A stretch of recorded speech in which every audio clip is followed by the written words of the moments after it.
Assalamualaikum warahmatullahi wabarakatuh. Alhamdulillah.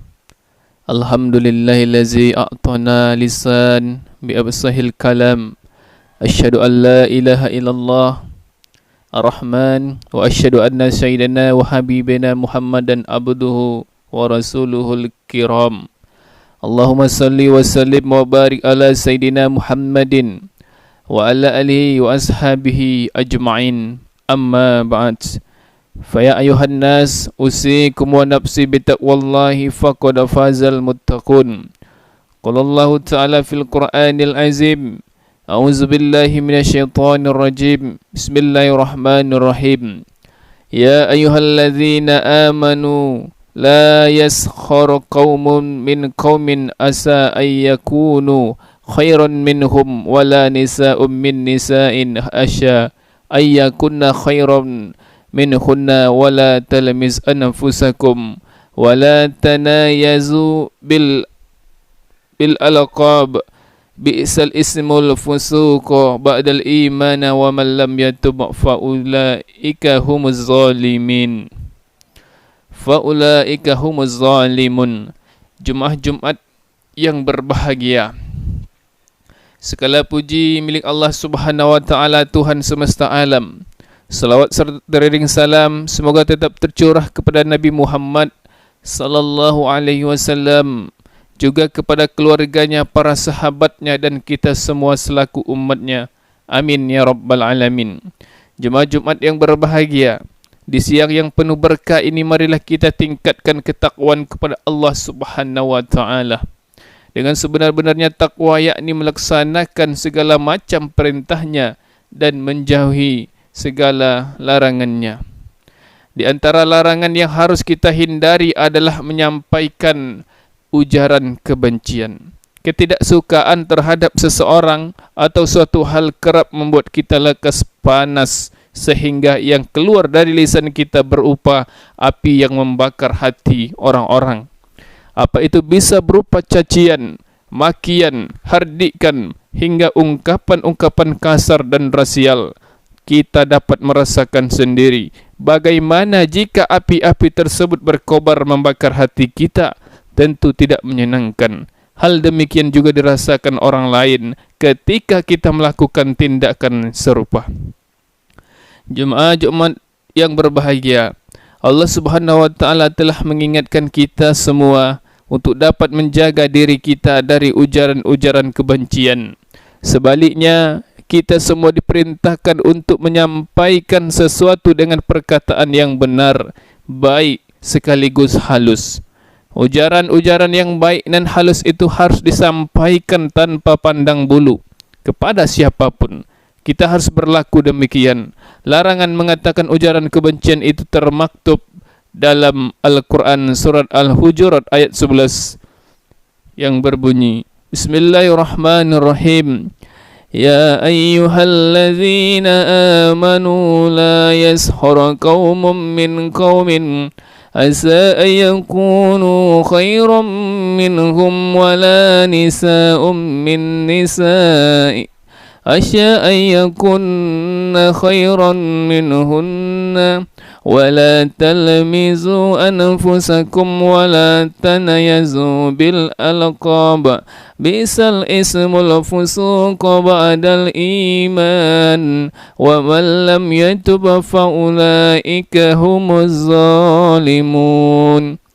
Yang artinya, wahai orang-orang yang beriman, janganlah suatu kaum mengolok-olok kaum yang lain, karena boleh jadi mereka yang diperolok-olokkan lebih baik dari mereka yang mengolok-olok. Dan jangan pula perempuan mengolok-olokkan perempuan lain, karena boleh jadi perempuan yang diperolok-olokkan lebih baik dari perempuan yang mengolok-olok. Janganlah kamu saling mencela satu sama lain, dan janganlah saling memanggil dengan gelar-gelar yang buruk. Seburuk-buruk panggilan adalah panggilan yang buruk setelah beriman, dan barang siapa tidak bertaubat maka mereka itulah orang-orang yang zalim. Jemaah Jumat yang berbahagia, Nabi Musa dan Nabi Harun Allah Subhanahu wa taala perintahkan agar tetap berkata dengan baik dan halus saat mengingatkan Fir'aun. Kita sudah maklum bahawa Fir'aun merupakan orang yang sangat sombong dan bengis. Ia merasa paling berkuasa, berhak membunuh siapa saja dan mendaku dirinya sebagai Tuhan. Tetapi untuk menghadapinya bukan juga dengan laku yang sama, melainkan dengan perkataan yang penuh kelembutan. Kisah ini diceritakan di dalam Al-Quran, surat Toha ayat 20, surat Toha ayat 43 sampai 44. Bismillahirrahmanirrahim. Izhaba ila fir'auna innahu tagha fatula lahu qawlan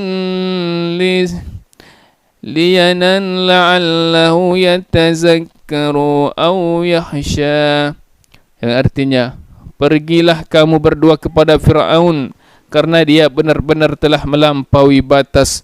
Maka berbicaralah kami berdua kepadanya dengan kata-kata yang lemah lembut. Mudah-mudahan dia sadar atau takut. Dengan menyampaikan ujaran kebencian, sejatinya kita telah kupur nikmat. Sebab kita telah zalim, telah menggunakan lisan tidak sesuai dengan tujuan penciptaannya.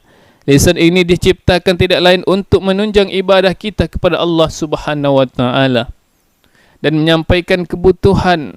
Selebihnya itu sudah tidak lagi menjalani aturan yang sudah digariskan oleh Allah Subhanahu wa taala. Jemaah Jumat yang berbahagia, hal demikian dipertegas oleh Nabi Muhammad sallallahu alaihi wasallam dalam suatu riwayat.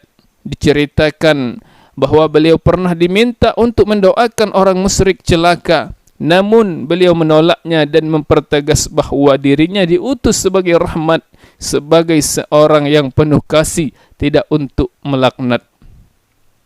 An Abi Hurairah qala qila ya Rasulullah id'u 'alal musyrikin qala inni lam ub'as la'ana wa innama bu'istu rahmah.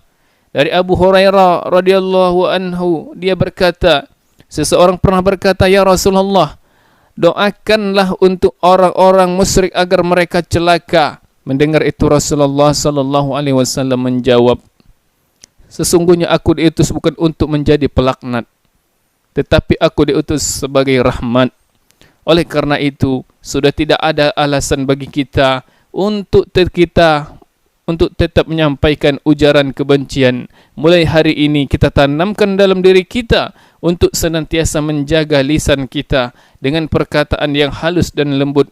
Dengan begitu orang-orang di sekitar kita akan merasa nyaman dan aman. Semoga Allah Subhanahu wa taala memberikan kita kekuatan dan kemampuan untuk selalu berujar dengan baik, serta menjauhkan kita dari berkata dengan penuh benci dan amarah tak terkendali. Barakallahu li wa lakum fil Qur'anil azim wa nafa'ni wa iyyakum bima fihi minal ayati wa zikril hakim wa taqabbala minni wa minkum tilawatahu innahu huwas samiul alim.